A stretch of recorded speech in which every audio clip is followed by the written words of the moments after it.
அப்போ தேவனுடைய சத்தத்தை கேளுங்கள், தேவனுடைய சத்தம் உங்களை வாழ்க்கையை மாற்றி அமைக்கும் என்று சொல்லி நாம் பொதுவாய் பேசும் பொழுது அதனுடைய தரிசனத்தை புரிந்து கொள்கிறோம். நிச்சயமாகவே கர்த்தருடைய சத்தத்தை கேட்கணும் பிரதர், அவர் என்ன சொல்கிறார் என்பதை நம்ம தெளிவாய் புரிந்து கொள்ள வேண்டும் என்ற எல்லா முயற்சிகளும் ஒவ்வொரு மனிதனுக்கும் அது அவனுக்குள்ளாக ஊறி போன ஒன்றாக நான் பார்க்கிறேன். ஆனால் பிரச்சனை எங்கே வருதுன்னா, இப்போ ஆவியானவர் தொடர்ந்து ஒரு மனிதனோடு கூட தொடர்பில் இருக்கிறாரா என்று கேட்டால், இவர் உள்ளே வசிக்கிற ஆவியானவர், பரிசுத்த ஆவியானவர் இப்போ மனிதனுக்குள்ளாக அவர் இடைப்பட்டு மனிதனுக்குள்ளாக அவர் செயல்பட்டு கொண்டிருக்கிறார். The holy spirit is within us. பரிசுத்த ஆவியானவர் இன்றைக்கு நாம் அனைவருக்குள்ளாக இயேசுவை விசுவாசித்து அவரை சொந்த இரட்சகராய் ஏற்றுக்கொண்ட ஒவ்வொருவருக்குள்ளாக ஆவியானவர் தங்கி வாசம் செய்கிறவராயிருக்கிறார். அப்போ ஆவியானவர் உள்ளே தங்கி மனிதனை வழிநடத்த முயற்சி செய்கிறார். ஆனால் மனிதனோ அதை புரிந்து கொள்ளாதபடி, இல்லாவிட்டால் அதை அறிந்து கொள்ளாதபடி அவன் பெரிய சங்கடங்களை சந்தித்து கொண்டிருக்கிறான். So he is facing a problem of discerning the voice of the holy spirit. பரிசுத்த ஆவியானவரின் சத்தத்தை அவன் பகுத்தறிவதில் பெரிய சவால்களை சந்திக்கிறான்.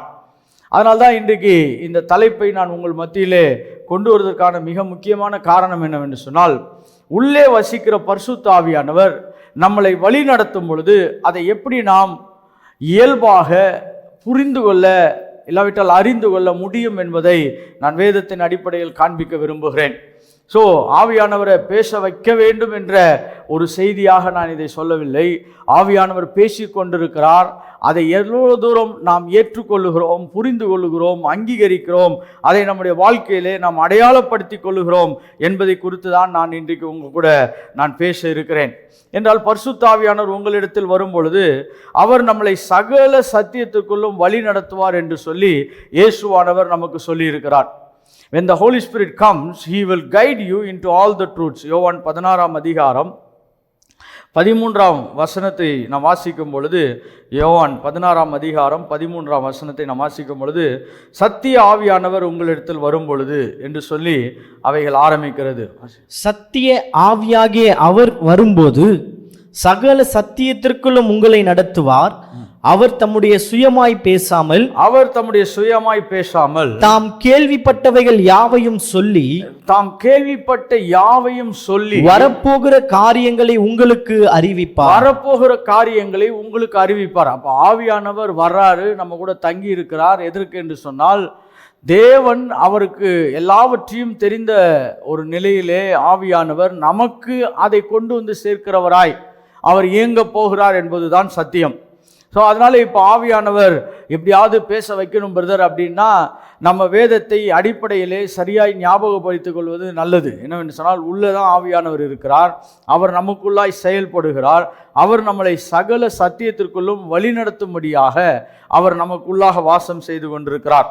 ஸோ இதன் அடிப்படையில் தான் நம்முடைய இந்த பாடத்திட்டத்தை நாம் ஆரம்பிக்கிறோம். So listening the voice of the Holy Spirit. இல்லாவிட்டால் நான் இதற்கு கொடுக்கக்கூடிய இன்னொரு தலைப்பு என்னவென்று சொன்னால், பரிசுத்த ஆவியானவரின் மொழிகள்.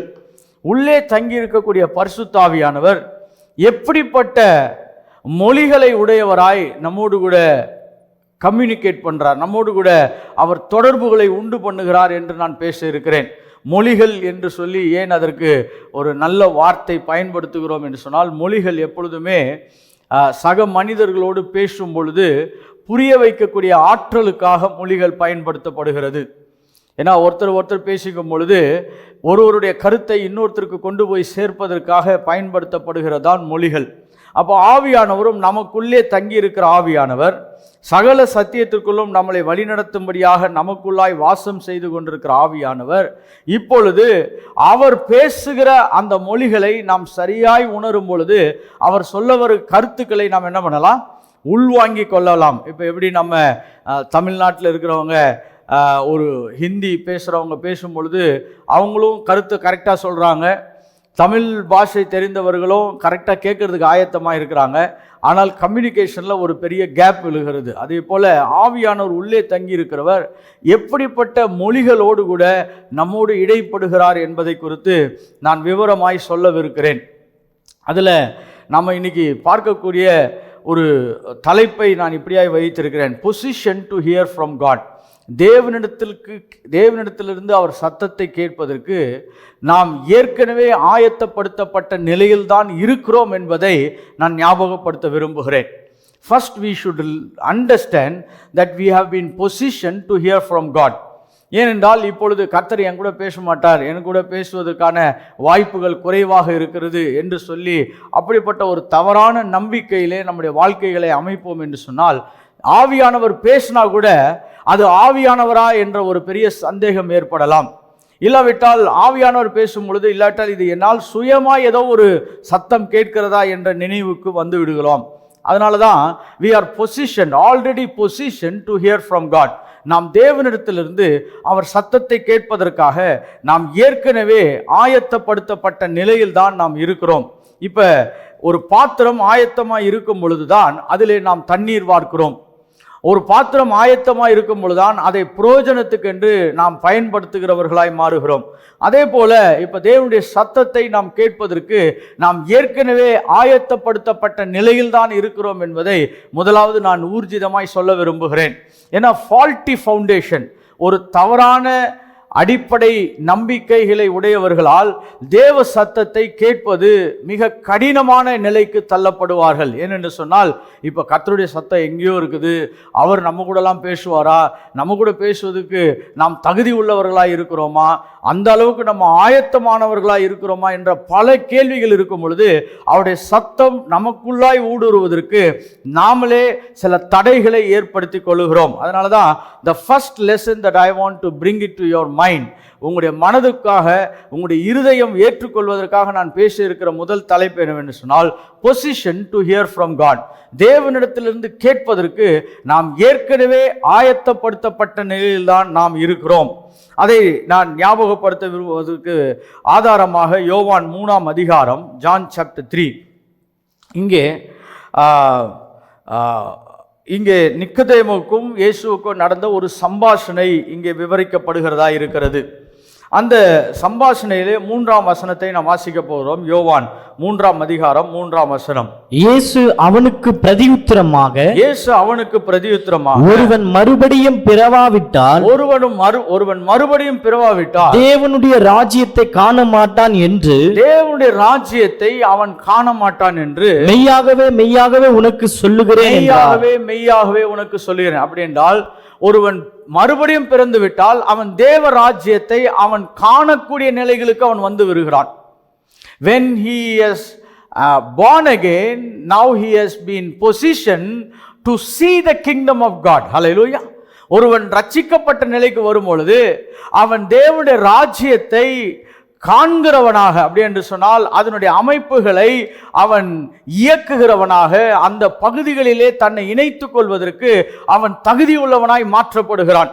இப்ப பார்ப்பது என்று சொன்னால் உடனே நம்ம என்ன நினைப்போம்னா, அது ஏதோ ஒரு பார்வையின் படமாக பார்த்து கொண்டிருந்தால் அதனுடைய அர்த்தத்தை நாம் மிஸ் பண்ணிடுவோம். பார்ப்பான் என்று சொன்னால் ஆவிக்குரிய தன்மைகளை பார்க்கும்படியாக, அப்படி என்றால் அதை இயக்குவதற்கு, அதை ஆக்சஸ் பண்றதுக்கு அவன் தகுதி உள்ளவனாய் மாறிவிடுகிறான். ஹல்லேலூயா. the moment இப்போ ஒரு வீட்டுக்கு ஒரு சாவி கொடுக்குற மாதிரி, எப்படி நீ அந்த வீட்டை போய் பார்த்துக்கோப்பா அப்படின்னு சொன்னா நம்ம வெளியிலே நின்று பார்த்துக்க போறோமா? எப்படி அந்த வார்த்தைகளை தமிழில் கொஞ்சம் நம்ம நல்லா யோசித்து பாருங்க. ஒருத்தர் சாவி கொடுத்து, எப்பா இந்த வீட்டை நீ பார்த்துக்கோ அப்படின்னு சொன்னால் சாவி வாங்கிட்டு போயிட்டு கேட்டுக்கு வெளியே நின்று பார்த்துக்கிட்டே இருக்க போகிறோமா? இல்லாவிட்டால் அதை திறந்து அதுக்கு இருக்கக்கூடிய எல்லா பொருட்களையும் நாம் சரியான உபயோகத்தில் வைத்து அந்த இடத்தை ஒரு பிரயோஜனமான இடமாய் வைக்க போகிறோமா? அப்போ பார்த்து கொள்வது என்று சொன்னால் வெறும் கண்களின் பார்வைகள் மட்டுமல்ல, அதனுடைய அமைப்புகள் எல்லாவற்றையும், ஆவிக்குரிய மண்டலத்தின் அமைப்புகள் எல்லாவற்றையும் ஒருவன் செயல்படுத்துவதற்கு அவன் ஆயத்தமாகி விடுகிறான். ஹல்லேலூயா. the moment he is born again, அதனால தான் பாருங்க, ஆவிக்குரிய மண்டலம் ஒரு பெரிய நுழைவாயிலாக ரட்சிப்பை வைத்திருக்கிறது. அதனால தான் ரட்சிக்கப்பட்ட உடனே நம்ம தேவ ஆவியில் உட்பட்டவர்களாக தேவனுடைய ராஜ்யத்தின் எல்லா அமைப்புகளையும் நாம் செயல்படுத்துகிறவர்களாய் மாறிவிடுகிறோம். ஏன் இவ்வளவு அழுத்தமாய் இந்த காரியத்தை நான் சொல்ல விரும்புகிறேன் என்று சொன்னால், இன்றைக்கு அநேக வேளை தேவனுடைய சத்தத்தை கேட்பதற்கு முன்பாக நம்முடைய மனநிலை சரியான மனநிலையாக இருக்க வேண்டும். You have to have a proper mindset or a proper belief to hear from God. தேவனிடத்திலிருந்து கேட்பதற்கு நான் ஏற்கனவே தேவன் என்ன செய்திருக்கிறார் என்பதை நான் ஆழமாய் புரிந்து கொள்ள அழைக்கப்பட்டிருக்கிறேன்.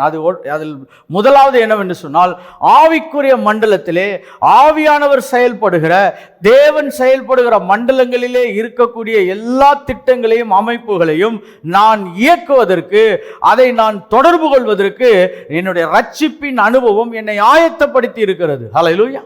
பாருங்க, ரட்சிக்கப்பட்டு விட்டோம் என்று சொன்ன உடனே ஒரு பொதுவான ஒரு இவாஞ்சலிக்கல் தியாலஜிக்கல் அண்டர்ஸ்டாண்டிங், ஒரு சுவிசேஷத்தை சார்ந்த இறையியல் அமைப்பு என்னவென்று சொன்னால், நீங்கள் ரட்சிக்கப்பட்ட உடனே பரலோகத்திற்கு போவதற்கு தகுதி உள்ளவர்களாய் மாறிவிடுகிறீர்கள் என்ற ஒரு திட்டத்தை மட்டுமே, ஒரு நிறைவு திட்டத்தை மட்டுமே நாம் அதிகமாய் கேட்டு கேட்டு கேட்டு இந்த தேவ ராஜ்யத்தின் அமைப்புகளை சில வேளைகளில் நாம் தவறவிட்டவர்களாய் மாறுகிறோம். அதனால்தான் நம்ம பரலோகத்துக்கு போகிறது, தேவன் வாசம் செய்கிற அதே ஸ்தானத்துக்கு போய் தேவனோடு கூட நாம் நித்தியமாய் இருக்க போவது அது நிறைவு பகுதியாக இருந்தாலும், ஆரம்ப பகுதி என்னவென்று சொன்னால், ஆவிக்குரிய நிலையிலே ஆவியானவர் நம்மோடு கூட செயல்படக்கூடிய, ஆவியானவருடைய சத்தம் நம்மோடு கூட இயங்கக்கூடிய எல்லா நிலைகளுக்கும் நாம் ஆயத்தமாயிருக்கிறோம் என்பதுதான் ஒரு மனிதன் புரிந்து கொள்ள வேண்டிய அமைப்பாக இருக்கிறது. இது நிக்கதேமுக்கு புரியவே இல்லை. அது நிக்கதேமுக்கு என்ன பண்ணல, புரியவே இல்லை. அதனாலதான் இயேசு அவனுக்கு மறுபடியும் 5ஆம் வசனத்திலே இதை எப்படி ஞாபகப்படுத்துறார், வாசிக்கலாம் பாருங்க. இயேசு பிரதியுத்தரமாக ஒருவன் ஜலத்தினாலும் ஆவியினாலும் பிறவாவிட்டால் தேவனுடைய ராஜ்யத்தில் பிரவேசிக்க மாட்டான் என்று மெய்யாகவே உனக்கு சொல்லுகிறேன். மெய்யாகவே உனக்கு சொல்லுகிறேன். தேவனுடைய ராஜ்யத்திலே ஒருவன் ஆவியினால் பிறக்கும் பொழுது இப்பொழுது ஆவியின் பரிமாணங்களை இயக்கக்கூடியவனாய் அவன் மாறிவிட்டான். பாருங்க, என்னுடைய லைஃப்ல ஒரு டிரான்ஸ்ஃபார்மிங் ட்ரூத் அப்படின்றப்ப என்னுடைய வாழ்க்கையை மாற்றி அமைத்த ஒரு பகுதி, என் முக்கியமான பகுதி. நான் பிறக்கும் பொழுது, ஜென்மம் எடுக்கும் பொழுது, மறுபடியும் நான் ஆவியிலே பிறக்கும் பொழுது ஆவிக்குரிய நிலைகளை எல்லாவற்றையும் இயக்குகிறவனாக நான் உருவாகிவிட்டேன். ஹல்லேலூயா. நான் இனிமேல் தான் உருவாக போறதில்ல. எப்ப நான் ரட்சிக்கப்படுறேனோ அப்பொழுதே ஆவியானவர் எனக்குள்ளாக இருந்து ஆவிக்குரிய பரிமாணங்களை தொடர்பு செய்வதற்கு நான் ஆயத்தமாகிவிட்டேன். இதுக்கு எடுத்துக்காட்டு நான் உங்களுக்கு சுலபமாய் சொல்ல விரும்புகிறேன். பாருங்க, ரட்சிக்கப்பட்ட உடனே கர்த்தர் என்னை பைபிள் படிக்க சொன்னார், கர்த்தர் என்னை எழுப்பி விட்டாரு, நான் ஜெபம் பண்ணேன், கர்த்தர் என்னை அந்த மீட்டிங் போக சொன்னாரு, இந்த பாட்டை மறுபடியும் பாடிக்கிட்டே இருக்க சொன்னாரு. இப்படி ரட்சிக்கப்பட்ட உடனே அநேகம் பேருக்கு இப்படிப்பட்ட ஏராளமான அனுபவங்கள் இருக்கும். ரட்சிக்கப்பட்ட அந்த மறுபிறப்பு எடுத்த உடனே அதனுடைய அடையாளமே என்னன்னா, he became active to the leading of the Holy Spirit. ஆவியானவர் அவனை வழி நடத்துவதற்கான முழு அவயவமாய் அவன் மாறிவிடுகிறான். அதனால தான் பாருங்க, ரட்சிக்கப்பட்டோட ஆட்கள் பார்த்தீங்கன்னா எல்லா மீட்டிங்க்கும் போவாங்க, தடை இல்லாமல் போவாங்க. பைபிள் போன மாதம் தான் ஒன்று வாங்கியிருப்பான், மறுபடியும் இன்னொன்று வாங்குவான். அப்புறம் பாட்டு புஸ்தகம்லாம் ஒரு மீட்டிங் போனான்னா எல்லா பாட்டு புஸ்தகத்தையும் எடுத்துன்னு போவான். இதெல்லாம் பார்க்கும் பொழுது இப்போ இவன் ரட்சிக்கப்பட்டு இப்போ என்ன ஆயிட்டான், இவன் ஆவியில் வழி நடத்தப்படுகிறவனாய் மாறிவிட்டான். இதுதான் அடிப்படை. பாருங்க, அப்போ ஆரம்பத்தில் வழி நடத்தின தேவன் அப்படியே வழி நடத்தாமல் போயிட்டாரான்னு கேட்டால் இல்லை. ஆவியில் வழி நடத்துதலை அப்பொழுது அதிகமாய் அனுபவித்தவன் இப்பொழுது அந்த அனுபவத்தை குறைத்து அவன் அனுபவித்துக் கொண்டிருக்கிறான் என்றுதான் சொல்ல முடியும் ஒழிய ஆவியானோட வழி நடத்துதல் என்ன பண்ணவில்லை, அது தூர போகவே இல்லை. அப்ப ஒரு ரட்சிக்கப்பட்டவன் ஆவிக்குரிய பரிமாணங்களிலே தேவ சத்தத்தை கேட்பதற்கு அவன் ஏற்கனவே என்ன ஆயிட்டான், உருவாக்கப்பட்டு விட்டான், ஆயத்தமாகிவிட்டான். He is eternally prepared to have communion with God. நித்தியமாய் தேவனோடு கூட தொடர்பு கொள்வதற்கு அவன் ஆயத்தமான நிலையில் இருக்கிறான். இப்ப இரண்டாவதாக ஒரு வசனத்தை நான் வாசிக்க விரும்புகிறேன். ரோமர் 8ஆம் அதிகாரம் 14ஆம் வசனம். ரோமர் 8ஆம் அதிகாரம் 14ஆம் வசனம். மேலும் எவர்கள் தேவனுடைய ஆவியினாலே நடத்தப்படுகிறார்கள், அவர்கள் தேவனுடைய புத்திரராய் இருக்கிறார்கள். இதை மொழியாக்கம் செய்யும் பொழுது சற்று வித்தியாசமாய் செய்து விட்டார்கள். இதனுடைய கிரேக்க அமைப்பு எப்படி இருக்கு என்றால், தேவனுடைய புத்திரர்கள் தேவனுடைய ஆவியினால் வழி நடத்தப்படுகிறவர்களாய் இருப்பார்கள். எப்படி இப்போ நம்ம எப்படி படிக்கிறோம்னா, தேவனால் வழி நடத்தப்படுகிறவன் தேவனுடைய புத்திரனாய் இருப்பான். அது அந்த சென்டென்ஸ் ஃபார்மேஷன் அப்படின்ற ஒரு பகுதிக்கு வரும் பொழுது, இதை கிரேக்க அமைப்பில் பார்க்கும் பொழுது, தேவனுடைய புத்திரன் தேவ ஆவியினால் என்ன பண்ணப்படுகிறான்? வழி நடத்தப்படுகிறவனாய் மாறுகிறான். அப்படி என்றால் ஒருவன் ரட்சிக்கப்பட்ட உடனே he has been 100% qualified to listen the languages of the Holy Spirit. ஒருவன் ரட்சிக்கப்பட்ட உடனே அவன் ஆவிக்குரிய மண்டலத்திலே ஆவியானவர் பேசக்கூடிய மொழிகளை அவன் இணைக்கக்கூடிய அமைப்பு அவனுக்கு ஏற்கனவே உண்டாகிவிட்டது. ஹல்லேலூயா. ஸோ இப்போ நமக்கு இந்த இடத்துல டவுட் இருந்துச்சுன்னா, கர்த்தருடைய சத்தத்தை கேட்பது மிக மிக கடினமாகிவிடும். ஏன்னா நம்ம என்ன சொல்லுவோம்னா, அவர் திடீர்னு பேசுவார் பிரதர், திடீர்னு பேச மாட்டார். ஏன்னா நம்ம எப்படி பூமியில் பழகுறோமோ அப்படி தான் கர்த்தரையும் பார்த்து வச்சுருக்கோம். எப்படின்னா, சில ஆளுங்க திடீர்னு நல்லா பேசுவாங்க, திடீர்னு என்ன பண்ண மாட்டாங்க, பேச மாட்டாங்க.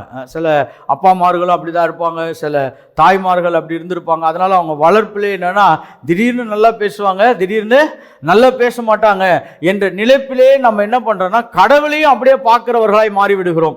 உள்ளே இருக்கிற ஆவியானவரையும் அப்படி தான் சில பேர் பார்ப்பாங்க. அதனால தான் நாம் பிறந்து வளர்ந்து வரக்கூடிய சூழ்நிலை நம்முடைய ஆவிக்குரிய தன்மைக்கும் மிக மிக அவசியமாக இருக்கிறது.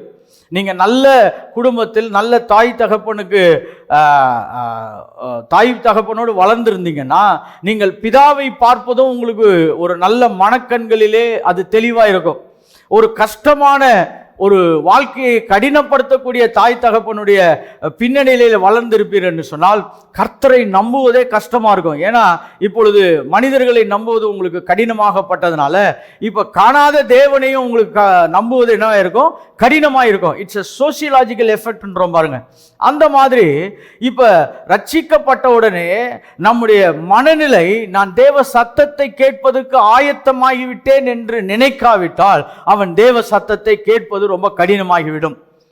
அங்கதான் பெரிய பிரச்சனையே இருக்குது. ஏன்னா அநேக வேளைகளிலே நம்ம இந்த ஆவிக்குரிய சீர்திருத்த முயற்சி என்று சொல்லி பேச ஆரம்பிச்சதுல ஒரு பெரிய பிரச்சனை வந்திருக்குது. இந்த ரிஃபர்மேஷன்ஸ் இல்லாவிட்டால் ஒரு ரெஸ்டோரேஷன் அப்படின்ற ஒரு தலைப்பின் கீழாக மறுபடியும் மனிதனை எழுப்புதலுக்குள்ளாய் கொண்டு வர வேண்டும், ஒரு ரிவைவல் கொண்டு வர வேண்டும், ஒரு பர்சனல் ரிவைவல். நான் சமுதாய எழுப்புதலை குறித்து பேசவில்லை, ஒரு தனிப்பட்ட எழுப்புதலை கொண்டு வர வேண்டும்னா இப்ப கர்த்தரோடு அவன் பேசுவதற்கு அவன் தன்னை ஆயத்தப்படுத்தி கொள்ள வேண்டும் என்று சொல்லி நம்ம ரொம்ப வலியுறுத்தி பேசும் பொழுது அவனுடைய மனதில் என்ன போய் அமைகிறது என்று சொன்னால், நம்ம ஆயத்தமா இல்லை, அதனால்தான் கர்த்தர் நம்ம கூட என்ன பண்ண மாட்டாரு, பேச மாட்டாரு என்ற ஒரு பெரிய தவறான நம்பிக்கைக்குள்ளாய் தள்ளப்படுகிறார்கள். அப்புறம் என்ன ஆயிடும்னா, அப்ப அவர் எங்கூட பேசுறதுக்கு நாம் பெரிய பெரிய முயற்சிகள் எடுக்க வேண்டும் என்று சொல்லி அவன் சுய முயற்சியிலும் சொந்த முயற்சியிலும் அதிகமாக ஈடுபடுகிறவனாய் கடந்து போய் விடுவான். ஆனால் வேதத்தின் அடிப்படையிலே நாம் ஆவியிலே பிறந்தவர்கள், ஆவிக்குரிய ராஜ்யத்தை அனுபவிப்பதற்கு அழைக்கப்பட்டிருக்கிறோம். இப்ப ஆவியானவர் நம்ம ரட்சிப்பின் அனுபவத்துக்கு பின்பாக நம்மளை வழி நடத்தக்கூடிய தேவனாக நமக்குள்ளாக என்ன பண்ணியிருக்கிறார், அவர் தங்கி இருக்கிறார். இப்ப இந்த ரெண்டு சத்தியத்தை நம்ம நல்லா புரிஞ்சுக்கலன்னா, என்னோடு கூட பேசுவது நான் ஆயத்தம் இல்லாத நிலைக்கு தள்ளப்பட்டு விட்டேன் என்ற ஒரு கேள்வி நிலைகளிலே இருப்போம். அதனால்தான் hearing from God has become a tough subject to some people. ஒரு சிலருக்கு கர்த்தருடைய சத்தத்தை கேட்பது, தேவ சித்தத்தை புரிந்து கொள்வது என்பது மிக சவாலாக இருக்கிறது. ஏன்னா அவங்களுடைய நம்பிக்கை தவறான இடத்துலேருந்து ஆரம்பிக்குது. நான் அவ்வளோவா பேச முடியாது, கர்த்தர் என் கூட பேச மாட்டார். ஆனால் சத்தியத்தில் சொல்லும் பொழுது பார்த்தீங்கன்னா கர்த்தர் என் கூட இருக்கிறாரு.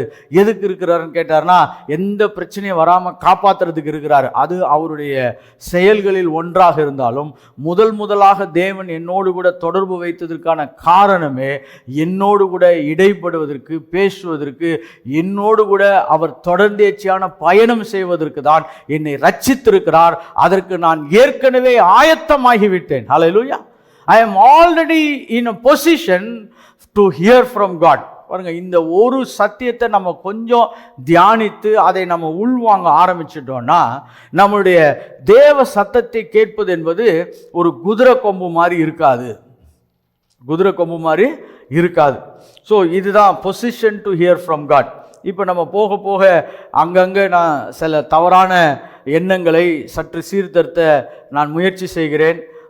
என்னுடைய முயற்சி என்று சொல்வதை காட்டிலும் ஆவியானவர் அதை நிறைவேற்றுவார் என்று நம்புகிறேன். இந்த பாடத்திட்டமே என்னென்னா, ஒன்று முதல்ல கேட்குறவங்க நல்லா புரிஞ்சுக்கிறதுக்காக இந்த பாடத்திட்டம் உதவி செய்யும். இல்லாவிட்டால் ஏற்கனவே நிறைய கேட்டு ஒரு மிகப்பெரிய குழப்பத்தில் இருக்கிறவங்களுக்கு கொஞ்சம் விடுதலை ஆவதற்கு இந்த பாடத்திட்டம் உதவி செய்யும். அதனால் பாடத்திட்டத்தை நான் இப்படி தான் பிரயாசப்பட்டேன். ஆவியானவர்கிட்ட நான் இப்படி தான் கேட்டேன். ஏதோ நான் ஒரு சப்ஜெக்டாக டீச் பண்ணிட்டு போகாமல் அது அன்றாட வாழ்க்கையிலே பயன்படுகிற நிலைக்கு இந்த பாடத்திட்டங்களை கொண்டு வருவதே இந்த பயிற்சி பள்ளியின் நோக்கம். பரிசுத்த ஆவியானவரின் பயிற்சி பள்ளியின் நோக்கம் என்னவென்று சொன்னால், ஆவியானவரோடு அன்றாட வாழ்க்கையில் நாம் தொடர்ந்தேச்சியாக தொடர்பு கொண்டு தேவனுடைய மகிமையை நம் வாழ்க்கையில் ஒவ்வொரு கட்டங்களிலும் அனுபவிப்பது தான் இதனுடைய நோக்கம். ஹல்லேலூயா. இது பாயிண்ட்ஸ் எடுத்துட்டு பிரசங்கத்துக்கு நான் உங்களை ஆயத்தப்படுத்துவதில்லை, அந்த மகிமையிலே நாம் வாழ்வதற்கு ஆயத்தமாய் கொண்டிருக்கிறோம். சரி, இதுதான் இந்த ஆரம்பமாக நான் சொல்ல விரும்புகிற சத்தியம். Position to hear from God, we are already arrived that place. நாம் ஏற்கனவே அந்த இடத்துக்கு என்ன பண்ணிட்டோம், நாம் வந்திருக்கிறோம். இப்போ ஒரு சிலருக்கு இன்னும் கூட சில டவுட்ஸ் இருக்கலாம். அந்த இடத்துக்கு நான் வந்துட்டேன்னா அப்படி கர்த்தர் என் கூட தொடர்ந்து தொடர்பு கொள்வதற்கு நான் தகுதியான நிலைக்கு வந்து விட்டேனா என்ற சில கேள்விகள் இருக்கும் பொழுது இந்த வசனத்துக்கு நான் உங்களுடைய கவனத்தை திருப்ப விரும்புகிறேன். எபிரேயர் 12ஆம் அதிகாரம், Hebrews chapter 12 verse 22. Hebrews chapter 12 verse 22. நீங்களும் சீயோன் மலையினிடத்திற்கும் ஜீவனுள்ள தேவனுடைய நகரமாகிய பரம எருசலேமினிடத்திற்கும் 1000 தேவ தூதர்களிடத்திற்கும் பரலோகத்தில் பேரெழுதி இருக்கிற முதற் பேரானவர்களின் சர்வ சங்கமாகிய பரலோகத்தில் பேர் எழுதியிருக்கிற சர்வ சங்கமாகிய சபையினிடத்திற்கும் யாவருக்கும் நியாயாதிபதியாகிய தேவனிடத்திற்கும் பூரணராக்கப்பட்ட நீதிமான்களுடைய ஆவிகளினிடத்திற்கும் பூரணமாக்கப்பட்ட ஆவியினிடத்திற்கும் புது உடன்படிக்கையின் மத்தியஸ்தராகிய இயேசுவினிடத்திற்கும் ஆபேலினுடைய ரத்தம் பேசினதை பார்க்கிலும் நன்மையானவைகளை பேசுகிற ரத்தமாகிய தெளிக்கப்படும் இரத்தத்தினிடத்திற்கும் வந்து சேர்ந்தீர்கள். அப்படி என்று சொன்னால் இது ஏற்கனவே நடந்து முடிந்ததை குறித்து பேசிக் கொண்டிருக்கிறது. It's one of the profound truth the early church has to believe.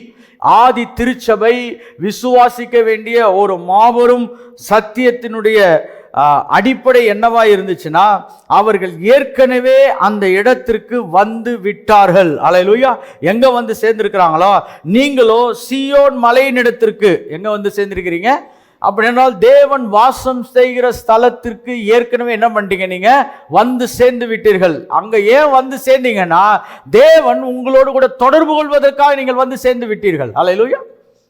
Why you have come to Zion? நீங்கள் சியோன் இடத்திற்கு எதற்கு வந்தீர்கள் அப்படின்னா, ஜீவனுள்ள தேவனுடைய நகரமாகிய பரம எருசலேமின் இடத்திற்கும். ஏன்னா தேவன் அங்குதான் வாசம் செய்கிறார்.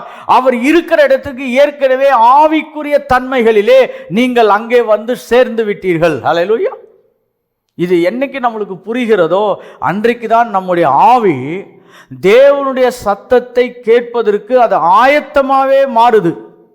இல்லாவிட்டால் என்னன்னா, ஒரு கடினமான பாதைகள் அப்படி என்றால், நான் இப்படிலாம் இருந்தால் தான் கர்த்தர் பேசுவார், அப்படிலாம் இருந்தால் தான் பேசுவார். பாருங்க, ஆயத்தமாக இருப்பது வேற, ஆனால் அடிப்படையிலேயே நான் தகுதியற்றவனாய் நினைப்பது வேற. எப்படி நீங்கள் பரிசுத்தமாக இருப்பது, தேவனோடு கூட தனியாய் நேரம் செலவு செய்வது, வெளியிலேருந்து வரக்கூடிய தேவையில்லாத அழுத்தங்கள், தேவையில்லாத திசை திருப்புதலுக்கு உங்களை விலக்கி கொள்வதெல்லாம் நல்ல காரியம். ஆனால் அடிப்படையில் ஒரு பிரச்சனை என்னன்னா, நான் இதற்கு தகுதியாய் இருக்கிறேனா இல்லையா என்ற ஒரு கேள்விகளுக்குள்ளாய் வரும் பொழுது தேவ சத்தத்தை கேட்பது ஒரு மிகப்பெரிய சவாலாய் மாறிவிடுகிறது. அதனால தான் இந்த 3 வசனங்களை நீங்கள் அடிப்படை வசனங்களாய் வைத்துக் கொள்ளுங்கள். You have already been born again to have an access to the kingdom of God. பரலோக ராஜ்யத்தின் அசைவுகளுக்கு நீங்கள் உடன் பங்காளிகளாக மாறிவிட்டீர்கள். இரண்டாவது, நீங்கள் பிள்ளைகளாய் இருப்பதனால தேவனுடைய ஆவியின் வழி நடத்துதலுக்கு நீங்கள் பங்குதாரர்களாய் மாறிவிட்டீர்கள். மூன்றாவது, நீங்கள் பரம எருசலேமுக்கே வந்து விட்டீங்க. நீங்க சீயோன் மலையினிடத்துக்கே வந்திருக்கிறீங்க. ஏன் என்று சொன்னால், இப்பொழுது தேவன் உங்களோடு தொடர்பு கொள்ளக்கூடிய ஒரு அமைப்பு இடத்திற்கு நீங்கள் வந்து சேர்ந்து விட்டீர்கள். ஹல்லேலூயா. இனிமேல் தான் நான் வரப்போறேன், இனிமேல் தான் நான் முயற்சி செய்ய போகிறேன் என்று சொன்னால், இப்பொழுது ஆவியானவரும் இயேசுவும் செய்த எல்லா கிரியைகளையும் நீங்கள் மறந்த நிலையில் இருக்கிறீர்கள் என்று அர்த்தம். எப்படி பாருங்க, ஒன்று சத்தியத்தை தெரியாமல் இருக்கலாம், இல்லாவிட்டால் சத்தியத்தை புரியாமல் இருக்கலாம். ரெண்டு பிரச்சனை தான். எப்படி வாழ்க்கையை ரெண்டு பிரச்சனையில் சொல்கிறோம் பாருங்க. ஒன்று சத்தியத்தை தெரியாமல் இருக்கலாம், இல்லை சத்தியத்தை புரியாமல் இருக்கலாம். மூன்றாவது ஒரு பிரச்சனை இருக்குது. அது என்றால் இது ரெண்டும் முடிஞ்ச பிறகு இல்லாட்டி அந்த சத்தியத்தை செயல்படுத்தாமல் இருக்கலாம். எப்படி சத்தியத்தை செயல்படுத்தாமல் இருக்கலாம். இப்போ எனக்கு தெரியாமல் இருந்தீங்கன்னா இந்த செய்தியின் மூலமாய் தெரிந்து கொள்ளுங்கள். எப்படி இது வரைக்கும் புரியாமல் இருந்தீங்கன்னா இந்த செய்தியின் மூலமாக என்ன பண்ணுங்க, புரிந்து கொள்ளுங்கள். ஆனால் செயல்படுத்துவது என்பது நீங்கள் எவ்வளவு தூரம் தேவனுக்கு விட்டு கொடுக்கிறீர்களோ அதன் அடிப்படையில் தான் நடக்க போகிறது. ஹல்லேலூயா. சரி, இங்கிருந்து நான் உங்களை அடுத்த ஒரு முக்கியமான பகுதிக்கு நகர்த்த விரும்புகிறேன். ஓகே, இது வரைக்கும் உங்களுக்கு ஓரளவுக்கு நான் ஃபவுண்டேஷன் ரெடி பண்ணியிருப்பேன் நினைக்கிறேன். இப்போ ஆவியானவர் நம்மளை தொடர்பு கொள்ளும் பொழுது ஒரு பொதுவான முதல் நிலை என்னவென்று சொன்னால், வசனத்தினூடாக தேவன் பேசுகிறார். வசனத்தினூடாக தேவன் பேசுகிறார். அந்த வசனத்தை படிக்கும் பொழுது அதன் மேல் ஆவியானவர் அசைவாடி நம்முடைய ஆவியிலே அந்த வசனத்தை நம்மளுக்கு வெளிச்சம் போட்டு காண்பித்து, இல்லாவிட்டால் ஒரு உந்துதலாக அந்த வசனத்தை மாற்றி, அந்த வசனம் நம்மளுக்கு ஒரு தேவனுடைய வாயிலிருந்து புறப்படுகிற வசனமாய் மாறப்படும் பொழுது அதை நாம் கிரேக்க வார்த்தையிலே ரேமா என்று சொல்கிறோம். இப்படி ஆவியானவர் முதல் கட்டத்திலே வார்த்தைகளோடு கூட நம்மோடு கூட என்ன பண்ணுகிறார், பேச விரும்புகிறார். ஆனால் இன்றைக்கு நான் இந்த பயிற்சி பள்ளியில் இந்த இடத்துலேருந்து நான் பாடத்தை துவங்காமல் நான் இந்த பகுதியை கொஞ்ச நாள் கழித்து நான் டீல் பண்ணுறேன். இதுக்கு அடுத்த ஒரு பகுதியிலிருந்து நான் ஆரம்பிக்க விரும்புகிறேன். ஏனென்று சொன்னால், இப்போ வார்த்தையை படிங்க, அதில் ஆவியானவர் உங்களுக்கு வெளிப்படுத்துவார் என்று சொல்வதெல்லாம் ஒரு அடிப்படை நிலை.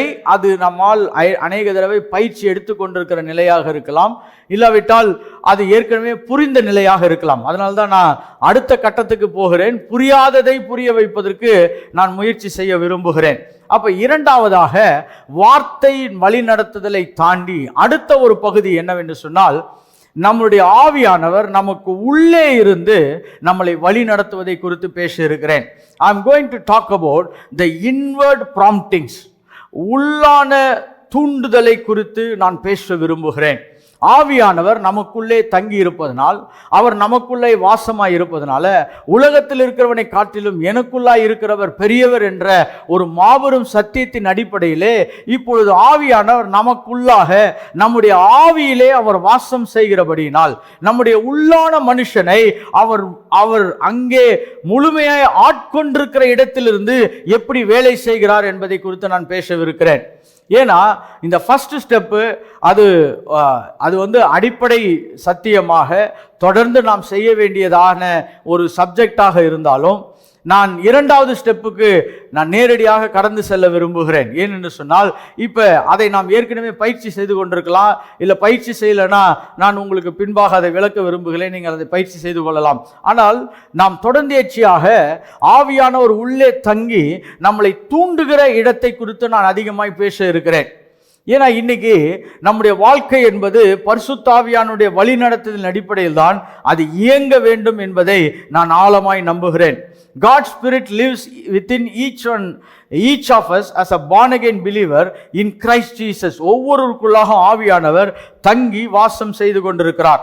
இப்போ அவர் ஏன் தங்கி வாசம் செய்கிறார், அவர் உள்ளே தங்கி எப்படி வேலை செய்கிறார் என்பதை நான் சற்று உங்களை அந்த கவனத்துக்கு ஈர்க்க விரும்புகிறேன். He leads us by bearing a witness. அவர் உள்ளே தங்கி நமக்கு சாட்சி கொடுக்கிறவராக இயங்கிக் கொண்டிருக்கிறார். அவர் சாட்சி கொடுக்கிறவராக அவர் இயங்கிக் கொண்டிருக்கிறார். என்னத்துக்கு அவர் சாட்சி கொடுக்க விரும்புகிறார்? இந்த 3 காரியங்களை நீங்கள் ஞாபகம் வைத்துக் கொள்ளுங்கள். இது ரொம்ப பிரயோஜனமா இருக்கும். எதற்கு உள்ளே இருக்கிற ஆவியானவர் என்ன காரியத்துக்காக என்னை வழி நடத்துகிறார், எனக்கு சாட்சி கொடுக்கிறார் அப்படின்னு நீங்க பார்த்தீங்கன்னா, தேவ சித்தத்தை நாம் தெரிந்து கொள்வதற்காக, தேவனுடைய சித்தத்தை, டு நோ காட்ஸ் வில். பாருங்க, தேவன் ஏன் பேசுகிறார் என்று சொன்னால் அவருடைய சித்தத்தை நாம் அறிந்து கொள்வதற்காக. God is very particular about revealing his will to us. தேவனுடைய ஆவியானவர் பேசுகிறதனுடைய மிக மிக முக்கியமான முதன்மையான இடம் எதற்கு என்று சொன்னால் அவருடைய சித்தத்தை நமக்கு தெளிவுபடுத்துவதற்காக. நம்ம அநேக வேளைகளில் நம்ம சித்தத்தை சொல்லிட்டு அதுக்கு அவர் என்ன பதில் சொல்றாருன்னு கேட்கறது தான் நம்ம முதல்ல வச்சிருந்தோம்னா நீங்கள் ராஜ்யத்தின் அமைப்பை தவறாக பயன்படுத்துகிறீர்கள். ராஜ்யத்தின் அமைப்பை என்ன பண்றீங்க? தவறாய் பயன்படுத்துகிறீர்கள். ராஜ்யத்தின் அமைப்பு என்னவென்று சொன்னால் முதலாவது அவருடைய சித்தம் என்ன என்று நாம் தெரிந்து கொள்ள அழைக்கப்பட்டிருக்கிறோம்.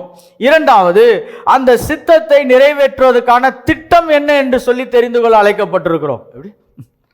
முதல்ல சித்தத்தை தெரியணும், அதுக்கப்புறம் திட்டத்தை தெரியணும்.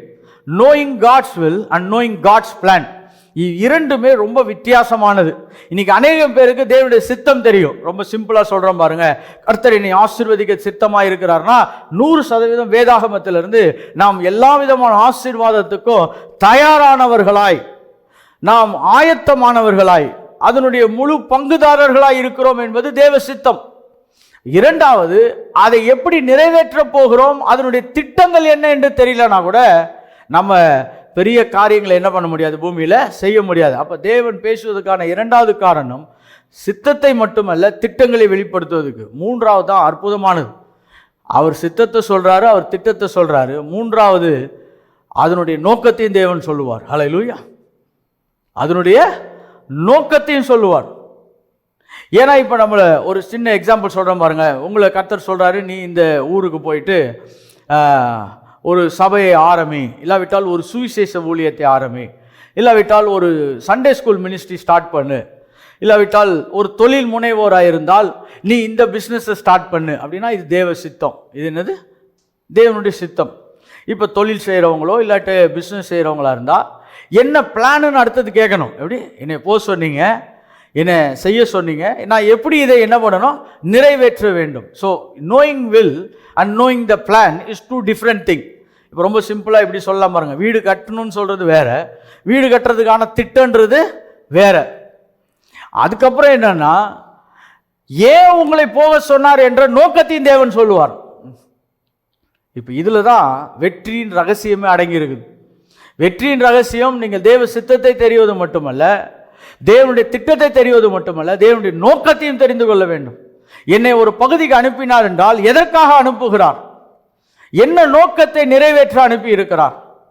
அப்படியே ஒரு தொழிலை ஸ்டார்ட் பண்ண சொன்னாலும் என்ன நோக்கத்துக்காக இதை ஸ்டார்ட் பண்ண சொன்னார். பாருங்க, இந்த பூமிக்குரிய அமைப்புகள் எல்லாமே வெறும் பணத்தை சம்பாதிப்பதற்காக மட்டுமே செயல்படுது. ஆனால் தேவனுடைய ராஜ்யம் என்பது அது வெறும் பணத்தை சார்ந்ததல்ல, தேவனுடைய நோக்கங்களை சார்ந்தது. ஒரு இடத்துக்கு உங்களை அனுப்பி ஒரு வேலையை செய்ய சொல்றாங்கன்னா அதில் நோக்கம் நிறைந்ததா இருக்கிறது. அதனால தான் தேவனுடைய சத்தம் இந்த 3 திட்டங்களை இயக்கக்கூடியதா இருக்கிறது. The will, the plan and the purpose. அப்ப தேவன் பேச ஆரம்பிக்கும் பொழுது இம்மூன்றையும் அடையாளப்படுத்துகிறவராய் பேச விரும்புகிறார். இப்ப நமக்குள்ள இருக்கிறாரு, நம்மளை வழி நடத்த விரும்புகிறார், நம்மளை கனப்படுத்த விரும்புகிறார், நம்மளை அடுத்த கட்டத்துக்கு நகர்த்த விரும்புகிறார்னா இப்படிப்பட்ட செய்திகளை நமக்கு கொண்டு வந்து சேர்ப்பதில் தேவனாகிய கர்த்தர் கவனமாய் இருக்கிறார். ஹல்லேலூயா! அதனால்தான் தேவனுடைய சத்தத்தை கேட்கும் பொழுது இந்த 3 காரியங்களும் கரெக்டாக இருக்குதான்னு நம்ம செக் பண்ணிக்கிட்டே இருக்கணும். என் கூட கர்த்தர் பேசினார், ரொம்ப சந்தோஷம். அதில் 3ல் எதையாவது ஒன்றாவது கண்டிப்பாக இருக்கணும், 2வது நிச்சயமாக இருக்கணும், 3 இருந்துச்சுன்னா அற்புதம். ஹல்லேலூயா! ஏன் இதை செய்ய சொன்னார், என்ன செய்ய சொன்னார், எப்படி செய்ய சொன்னார். இப்போ இது 3 நம்மளுக்கு தெரிஞ்சிச்சுன்னா வாழ்க்கையில் நிறைய பிரச்சனைகளை நாம் சுலபமாய் ஆவிக்குரிய மண்டலத்திலேருந்து தீர்த்துடலாம். அப்படி என்ன செய்ய சொன்னார், எப்படி செய்ய சொன்னார், எதுக்கு செய்ய சொன்னார், இது 3ஐயும் தெளிவுபடுத்துவதற்கே ஆவியானவர் நமக்கு உள்ளாக இருந்து பேசி கொண்டிருக்கிறார். ஹல்லேலூயா! இந்த காரியத்தை நிறைவேற்றுவதில் கர்த்தர் ரொம்ப கவனமாக இருக்கிறார். இப்போ நீதிமொழிகள் 20ஆம் அதிகாரம் 27ஆம் வசனத்துக்கு நான் உங்களை அழைத்து செல்ல விரும்புகிறேன். இது ஒரு ஃபவுண்டேஷன் ஸ்கிரிப்சர் என்று சொல்லுவோம், அடிப்படை வசனம் என்று நாம் சொல்லலாம். நீதிமொழிகள் 20ஆம் அதிகாரம் 27ஆம் வசனம். மனுஷனுடைய ஆவி கர்த்தர் தந்த தீபமாயிருக்கிறது. கர்த்தர் தந்த தீபமாயிருக்கிறது. போதும். மனுஷனுடைய ஆவி கர்த்தர் தந்த தீபமாயிருக்கிறது. இதனுடைய வலிமையை நான் விளக்க விரும்புகிறேன். இப்போ ஆவியானவர் எப்படி நம்மளை வழிநடத்த போகிறார் அப்படின்னு சொல்லி நீங்கள் கேட்டிங்கன்னா, உங்களுடைய ஆவியின் மூலமாக உங்களை வழிநடத்த போகிறார். இங்கிலீஷில் பார்த்தீங்கன்னா spirit of man is the candle of the Lord. உங்களுடைய ஆவி தேவனுடைய வெளிச்சத்தை உண்டு பண்ணக்கூடிய, லிட்ரல் மொழியாக்கன்னு கேட்டிங்கன்னா மெழுகுவத்தியாக இருக்குதுன்னு சொல்லணும். அப்படி ஆனால் அப்படி லிட்ரல் மொழியாக்கம் கிடையாது. ஏன்னா தீப்பந்தம் தான் முதல்ல இருந்துச்சு, அப்போ மெழுகுவத்திலாம் இப்போ தான் வந்திருக்குது. ஆனால் கேண்டில் ஆஃப் த லார்ட் அதனுடைய அர்த்தம் என்ன சொல்ல விரும்புகிறேன் என்றால், வெளிச்சம் நம்மளுடைய பாதைகளை காண்பிக்கக்கூடியதாக இருக்கிறது. The candle is not only to give light but to give guidance. ஆவியானவர் நம்முடைய ஆவியின் மூலமாக நம்மளை வழிநடத்த விரும்புகிறார். ஹல்லேலூயா. பாருங்க, இந்த ஒரு பகுதி மட்டும் உங்களுக்கு நல்லா புரிஞ்சிடுச்சுன்னா, சில வேளைகளில் இப்படி சொல்கிறோம் பாருங்க, 70% தேவனுடைய வழி நடத்துதல் நம்முடைய ஆவியிலிருந்து தான் புறப்படுகிறது. நான் மேஜர் பாயிண்ட்டுக்கு உங்களை நகர்த்த விரும்புகிறேன். 70%, ஆல்மோஸ்ட் 70% எக்ஸப்ஷனல் கேஸ் தான் வெளியிலேருந்து சத்தம் வர்றது, தேவதூதர்கள் வருகிறது, வானமண்டலத்தில் என்ன நடக்குதுன்னு உங்களுடைய கண்கள் திறக்கப்படுறது. இதெல்லாம் எக்ஸ்ட்ராடினரி என்கவுண்டர்ஸ் என்று சொல்லுகிறோம். இல்லை, இயேசு கிறிஸ்துவே உங்களுக்கு காட்சி அளிப்பது, இப்படிப்பட்ட சம்பவங்கள் எல்லாம் டிவைன் என்கவுண்டர்ஸ். இப்படி தேவன் நிறைய பேரை வழி நடத்தலை. நிறைய பேரை எப்படி வழி நடத்துகிறார்னா, ரட்சிக்கப்பட்ட உங்கள் ஆவியிலிருந்து தேவன் தீபமாய் உங்களுக்கு வழி நடத்துகிறவராய் மாறுகிறார். The Holy Spirit within you helps you so that you can access the guidance of the Holy Spirit from your spirit. உங்களுடைய ஆவியிலிருந்து பரிசுத்த ஆவியானவருடைய வழி நடத்துதலை நீங்கள் இயக்கக்கூடியவர்களாய் மாற்றப்படுகிறது தான் தேவனுடைய சித்தத்தினுடைய மைய பகுதியாக இருக்கிறது. பாருங்க, அன்றைக்கு இஸ்ரவேலர்களை வழி நடத்துவதற்கு வெளியரங்கமான அடையாளம் தேவைப்பட்டது. காலையில் உங்களுக்கு மேகஸ்தம்பமும், இரவில் என்ன தேவைப்பட்டது?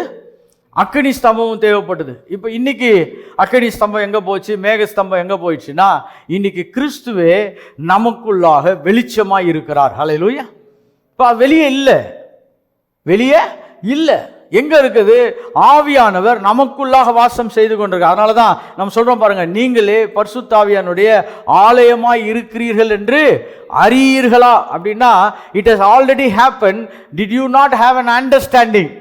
உனக்கு அது புரியாமல் இருக்கிறதா என்ற ஒரு கேள்வியை கேட்கிறார் பவுல். இப்போ வெளிச்சமும் வழி நடத்துதலும் எங்கே இருக்குது என்றால், நம்முடைய ஆவியிலே தேவன் நம்மை வழி நடத்துகிறவராக இருக்கிறார். அதனால தான் நான் சொல்கிறேன் பாருங்க, இது என்னுடைய ஒரு கணிப்பாக நான் சொல்ல பாருங்க, 70% நம்முடைய ஆவியானவர் நமக்குள்ளாக இருந்து நம்மளை இயக்குகிறவராக இருக்கிறார்.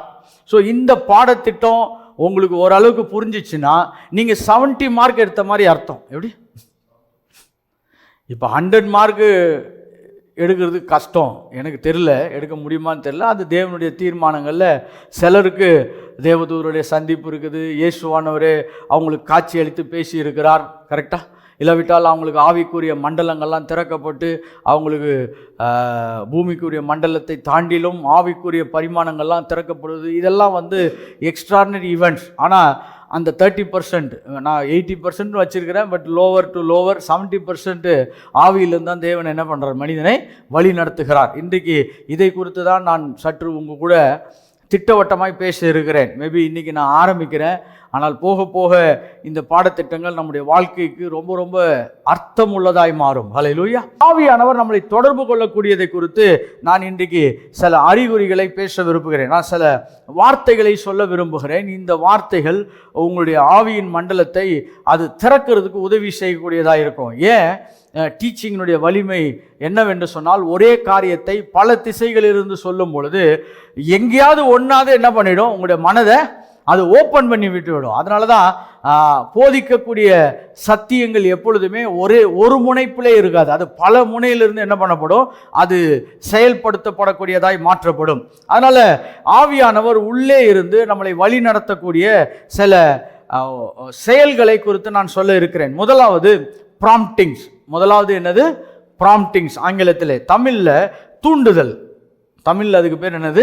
தூண்டுதல். இப்போ உங்களுடைய ஆவி மனுஷனிலே திடீரென்று ஒரு தூண்டுதல்களை நீங்கள் சந்திக்கும் பொழுது இப்பொழுது ஆவியானவர் உங்களோடு கூட தொடர்பு கொண்டு உங்கள் ஆவியின் மூலமாய் இப்பொழுது உங்களை வழி நடத்துகிறவராய் மாறி இருக்கிறார் என்ற அர்த்தம். ஹல்லேலூயா. தூண்டுதல். சரி, சின்ன சின்ன எக்ஸாம்பிள் சொல்கிறேன்.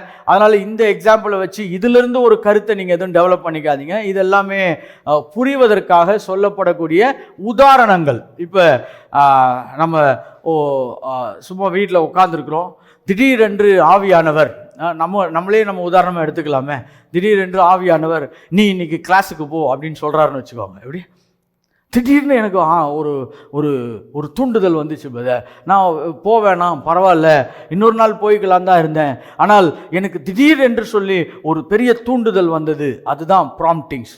ஆவியானவர் இப்படி சில இடங்களிலே நம்மளை என்ன பண்ண முடியும், நம்மளை தூண்ட முடியும். இரண்டாவது, ஏன் வரிசைப்படுத்தி நிறைய காரியங்களை சொல்ல விரும்புகிறேன்னா, நான் உங்களை அங்கிருந்து வேற ஒரு பகுதிக்கு அழைத்து செல்வதற்கு இது ஆயத்த பகுதி. அடுத்தது என்னன்னா இம்ப்ரெஷன்ஸ். இங்கிலீஷில் இம்ப்ரெஷன்ஸ், தமிழில் பதிவுகள். நம்முடைய ஆவியிலே சில பதிவுகளை தேவன் கொடுப்பார், சில பதிவுகளை கொடுப்பார். இப்போ நீங்கள் அதுக்கு ஒரு சின்ன உதாரணம் சொல்கிறோம் பாருங்கள். நீங்கள் அப்படியே ஜோம் பண்ணிகிட்டே இருக்கலாம், இல்லாவிட்டால் டங்ஸ் பேசிக்கிட்டே இருக்கலாம், இல்லாட்டி ஆராதனை செய்து கொண்டே இருக்கலாம், இல்லாட்டி அப்படியே மெடிடேஷனில் இருக்கலாம்.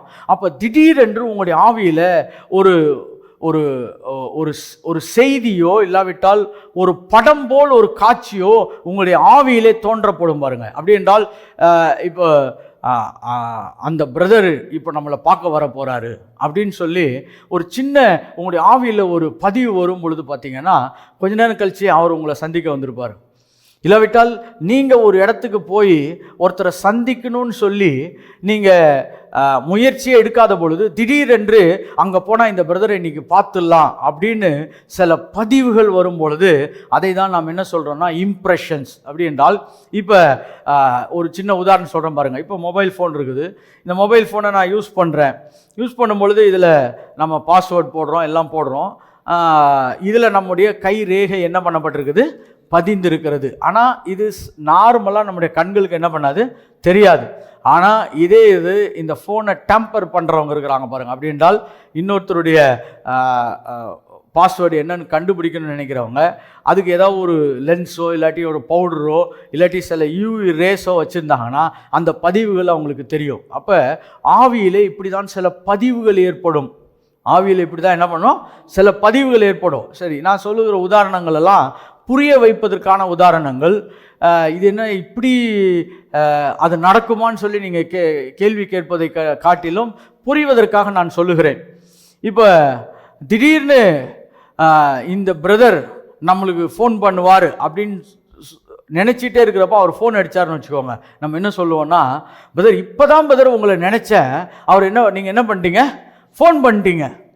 இப்போ நம்ம சொல்லும் பொழுது என்ன நினைக்கிறோன்னா, இது எல்லாருக்குமே நடக்கிறது, இது ஒரு ஹஞ்சு அப்படின்னா என்னுடைய ஆறாம் அறிவா 7ஆம் அறிவோ அது ஏதோ என்ன சொல்லுது இப்படி அப்படின்ற ஒரு நினைப்புக்கு நீங்கள் நகர்த்தப்படலாம். அதான் உலகத்தில் பொதுவாக மக்கள் என்ன பண்ணுறாங்க, அதை தான் பிலீவ் பண்ணுறாங்க. நம்ம ஒன்று நினச்சிக்கிட்டே இருந்தால் அது நடக்க போகுதுன்னு. அப்படி இல்லை, நான் ரட்சிக்கப்பட்டு பரிசுத்தாவியினால் வழி நடத்தப்படுறவங்களை குறித்து பேசிகிட்டு இருக்கேன். நான் உலகத்தோடு கூட உங்களை ஒப்பிட்டு இல்லை உலகத்தோடு கூட சில செயல்களை பேசவில்லை. இது பரிசுத்தமான தெய்வீக திட்டத்தை குறித்து பேசுகிறேன். சில பதிவுகளை தேவன் கொடுப்பார், சில இம்ப்ரெஷன்ஸ், சில பதிவுகளை கொடுப்பார். இதெல்லாம் உள்ளே இருந்து ஆவியானவர் செய்கிற வேலைகள். அடுத்தது என்னன்னா சைன்ஸ், SIGNS என்று சொல்லுகிறோம், அறிகுறிகள். சில அறிகுறிகள் இது என்னன்னா, நீங்கள் ஜோம் பண்ணிகிட்டே இருக்கும் பொழுது அந்த அந்த அந்த இடத்துல இருந்தால் நம்மளுக்கு ஒரு பிரச்சனை வரப்போகுது அப்படின்னு சொல்லி ஒரு ஒரு உள்ளான உணர்வு வரும் பொழுது பார்த்தீங்கன்னா கொஞ்ச நாள் கழித்து பிரச்சனை அங்கேருந்து தான் ஸ்டார்ட் ஆகிருக்கும். அது என்னன்னா சைன்ஸ், அறிகுறிகள். இதெல்லாம் ஆவியானவர் உள்ளே இருந்து நம்மளை வழி நடத்தக்கூடிய செயல்களாய் நான் பார்க்கிறேன். ஏன் இத்தனை வார்த்தைகளை பிரித்து சொல்கிறேன்னா, எல்லாருக்கும் ஒரே மாதிரி நடக்காது. சப்போஸ் இதில் 1-2 நடந்திருந்தால் கூட உங்களுக்கு அது பிரயோஜனமாக இருக்கும். ரெண்டாவது, இது எல்லாமே நடக்கணும்னு அவசியமும் கிடையாது.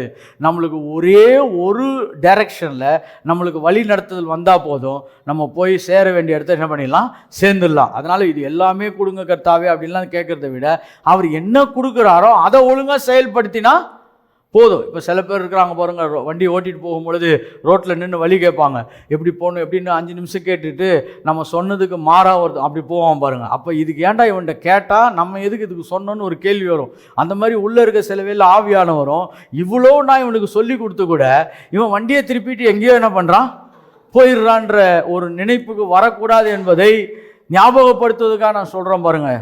அப்போ இரண்டாவது அறிகுறிகள் பாருங்கள். அதனால தான் நம்ம வர்ஷிப்லேயோ தேவனோடு கூட அநேக நேரம் செலவு பண்ணும் பொழுது சில அறிகுறிகளை தேவன் நமக்கு என்ன பண்ணுறாரு, காண்பிக்கிறார். இதெல்லாம் ஸ்பிரிட்டில் ஏற்படக்கூடிய திட்டங்கள். இதை சில வேளையில் சொல்லுவோம், எனக்கு திடீர்னு தோணுச்சு பாருங்கள். ஆவியில் ஏற்படக்கூடிய அந்த மாற்றங்களை புரிந்து கொள்வது தான் மனம். ஹல்லேலூயா.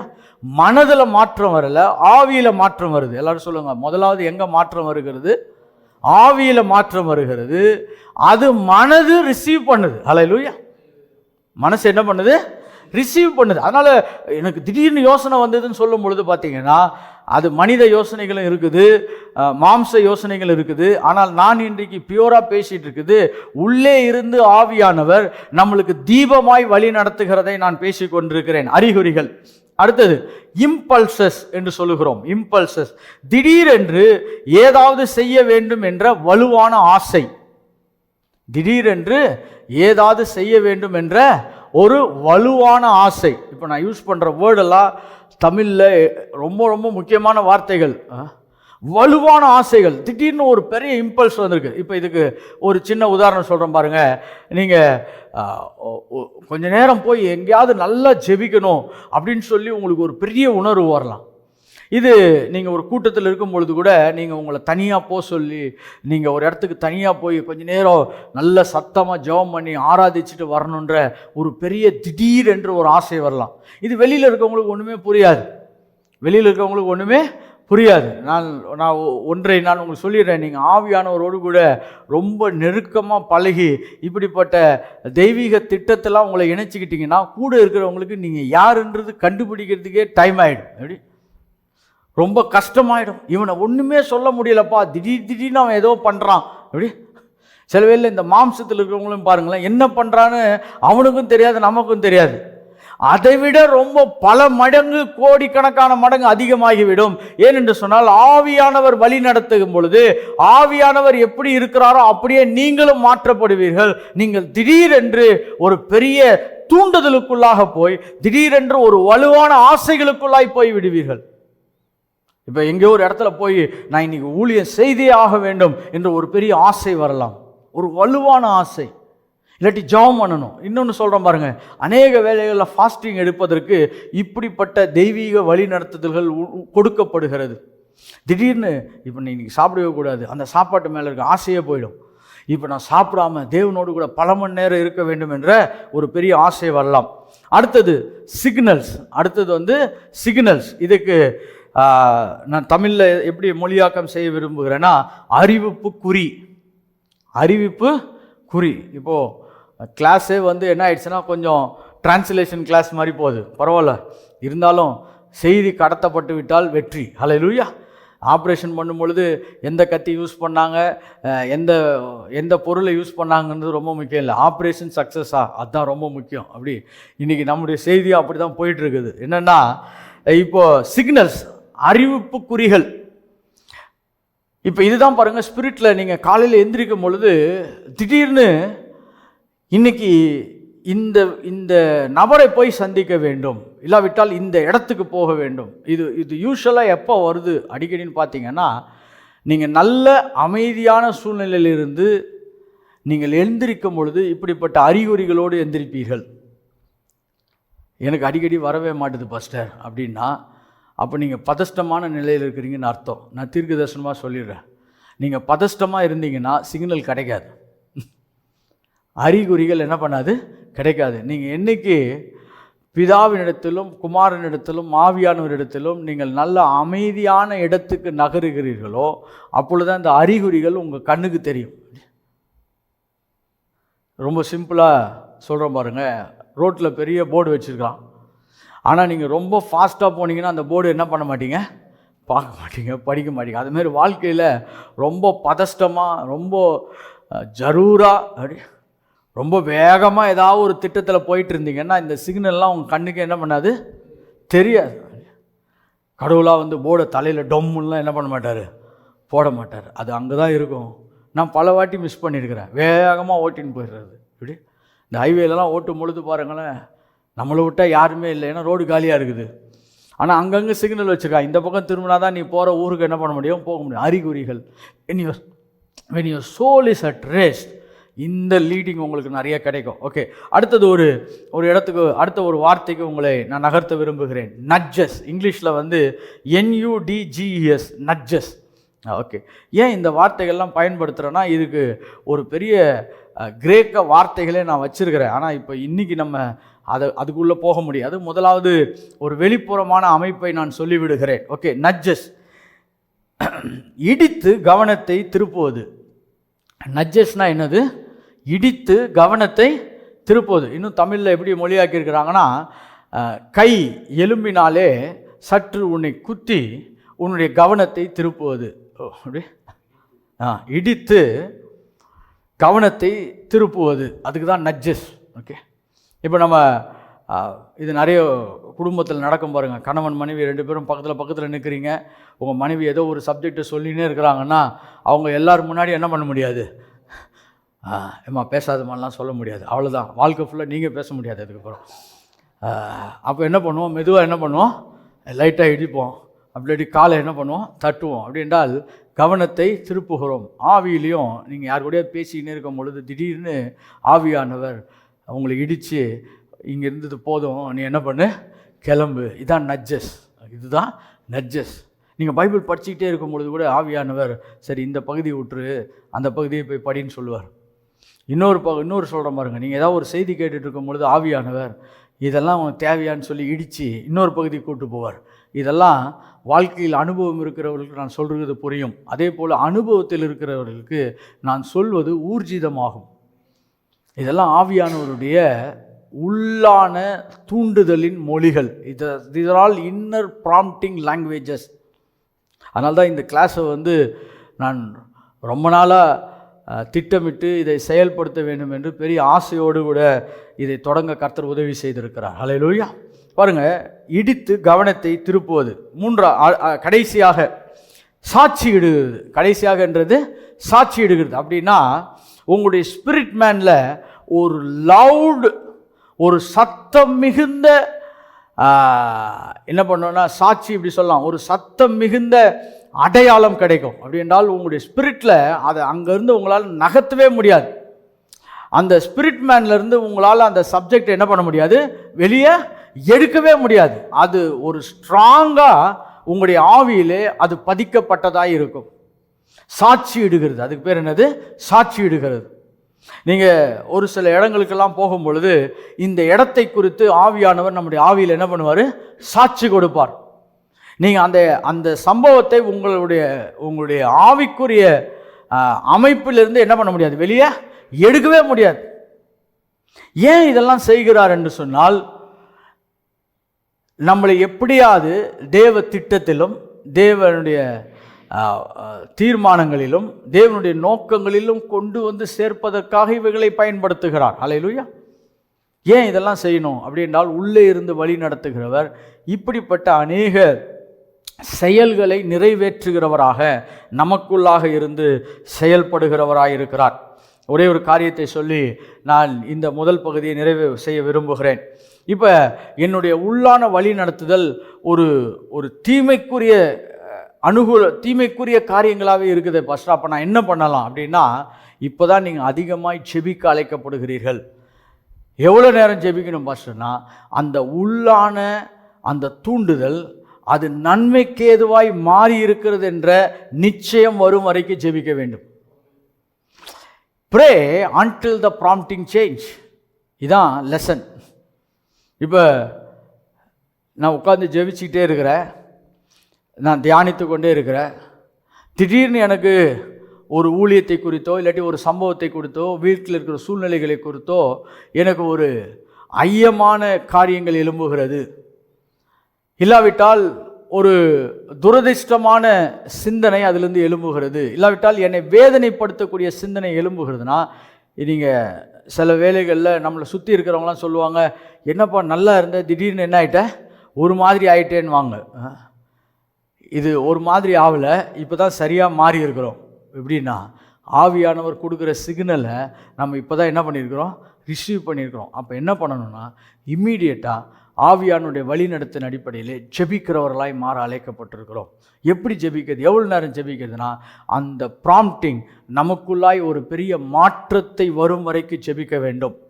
இப்போ இயேசு இந்த வார்த்தைகளை ஞாபகப்படுத்தியிருக்கிறார். உங்கள் சந்தோஷம் நிறைவாகும் பொருளாக என்ன பண்ணுங்க, நீங்கள் ஜெபியுங்கள் என்று சொன்னார். யோவான் 16ஆம் அதிகாரம் 24ஆம் வசனம் வாசிக்கலாம் பாருங்க. யோவான் 16ஆம் அதிகாரம் 24ஆம் வசனம். இதுவரைக்கும் நீங்கள் என் நாமத்தினாலே ஒன்றும் கேட்கவில்லை, என் நாமத்தினாலே இதுவரைக்கும் என் நாமத்தினாலே ஒன்றும் கேட்கவில்லை. கேளுங்கள் அப்பொழுது உங்கள் சந்தோஷம் நிறைவாய் இருக்கும்படி, சந்தோஷம் நிறைவாய் இருக்கும்படி. இதான் ஒரு பெரிய சிக்னல். உங்களுடைய ஆவிக்குரிய அந்த தூண்டுதல் சந்தோஷமான நிலையில் மாறுகிற வரைக்கும் ஜெபிக்கிறவர்களாக இருங்கள். சந்தோஷமான, இப்போ ஒரு சப்ஜெக்ட்டுக்காக நீங்கள் ஜெபிக்கிறீங்க, ஒரு பிரச்சனைக்காக ஜெபிச்சுட்டு இருக்கீங்கன்னா எவ்வளோ நேரம் ஜெபிக்கிறது பசங்க, இதுக்கு பதில் வருமா வராதானா? இப்போ உள்ளான தூண்டுதல் ஒரு சமாதானத்தை நோக்கி, ஒரு சந்தோஷத்தை நோக்கி, ஒரு நிறைவை நோக்கி வரும் என்று சொன்னால் இப்பொழுது ஆவியானவர் அந்த காரியத்தை முழு பொறுப்பெடுத்து அதை ஜெயமாய் மாற்றுகிறார் என்பதற்கு அடையாளமாய் மாறுகிறது. அதனால தான் ஆவிக்கேற்றபடி ஜெபிக்க கற்றுக்கொள்ள நாம் அழைக்கப்பட்டிருக்கிறோம். ஹல்லேலூயா. பாருங்கள், பொதுவான ஜெபம் இருக்குது, பட்டியல் எடுத்து ஜெபிக்கிறது இருக்குது, இன்னொருத்தருடைய பிரச்சனைகளை வாங்கி வைத்து அவர்களுக்காக நம்ம திறப்பில் நின்று ஜெபிக்கிறதெல்லாம் இருக்குது.